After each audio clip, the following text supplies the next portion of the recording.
Ça va les chefs? Lorsqu'il serre la main de ses salariés, ce n'est pas pour la caméra. Ce fils de maraîcher nantais devenu patron n'a jamais oublié qu'il venait d'un milieu très modeste. En 25 ans, il a créé un des premiers groupes européens de recyclage de palettes qui emploie 360 salariés. Donc celles-ci sont déposées par catégorie, sont identifiées par lot et par entreprise. On fait du tri, de la réparation, tout ce qui est bon est revalorisé en tant que tel et tout ce qui est cassé va passer sur un atelier de réparation nouvellement installé.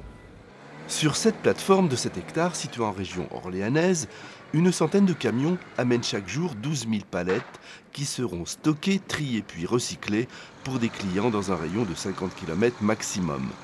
Dans l'atelier de réparation, les palettes sont remises à neuf car on y pratique la traçabilité.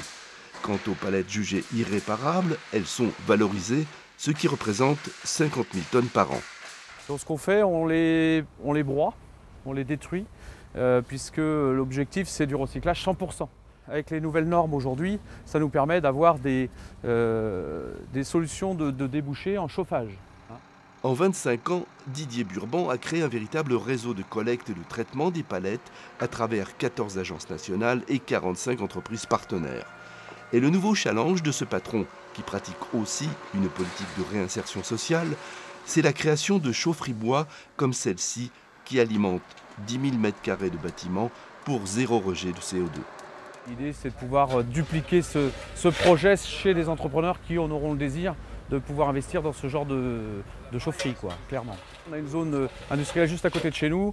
On a proposé aux promoteurs de pouvoir installer le même genre de chaufferie, puisqu'ils vont installer, je crois, de mémoire, une trentaine d'entreprises derrière, avec des bâtiments de stockage. Donc on va leur proposer, et là on n'a pas de kilomètres pour aller livrer le bois dans leur chaudière à eux.